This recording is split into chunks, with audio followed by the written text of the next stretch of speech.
after I'd sort of finished my performance there, I turned around and I saw on the toilet door this 4-stanza poem. And it read something like this: Great Britain is a land of many nations. First we have the Scots, who prey on their knees and also on their neighbours. Next we have the Welsh, who keep the Sabbath and anything else they can lay their hands on. Then we have the Irish, who don't know what they want, but are willing to fight about that anyway. And last of all, we have the English, who claim they're a self-made race, which relieves the Almighty of a terrible responsibility. Is that your poem? No, that's not my poem. Just hang on a tick. I'm not as proficient as you guys are with... It's been my privilege to be here. It's mostly an American audience, okay? We have another Australian. We do have someone from Germany. We have someone from Canada, which is almost Australian.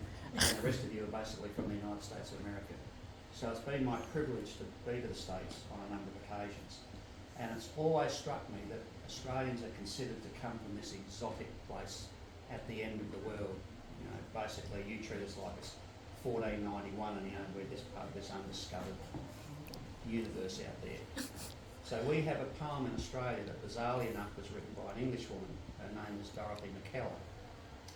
Everybody knows the second stanza, and it describes our country to a T. And I'll read the second stanza first. And it is: I love a sunburnt country, a land of sweeping plains, of rugged mountain ranges and droughts and flooding rains. I love her far horizons, I love her jewelled seas, her beauty and her terror, the wide brown land for me. Now this perfectly describes what a lot of you people may well think of Australia. If you come down on holidays, which Ant and I would invite you to do and come and stay with us, everything down there wants to kill you and eat you. Not true.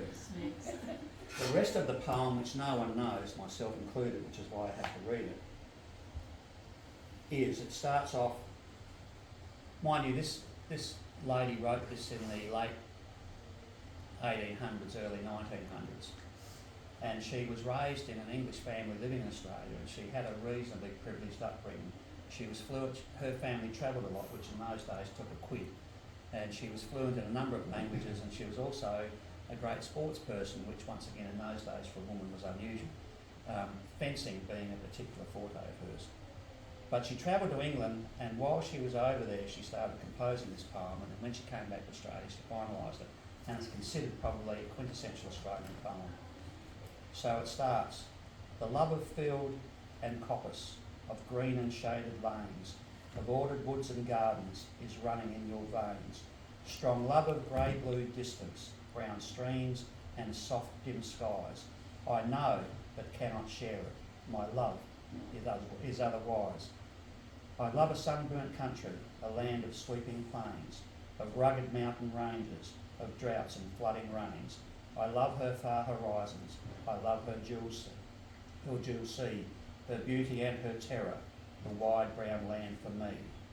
A stark white ring-barked forest, all tragic to the moon, the sapphire-misted mountains, the hot gold hush of noon, green tangle of the brushes, where live lianas coil, of orchards deck the treetops, and ferns the warm dark soil.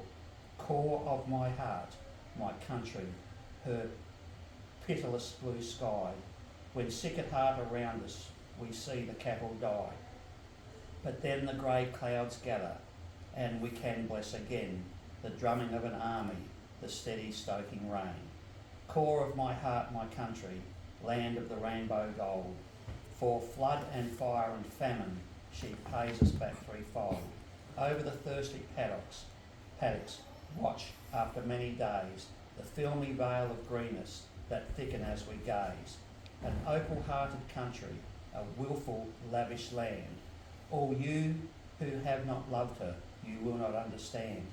Though earth holds many splendours, wherever I may die, I know to what proud country my homing thoughts will fly.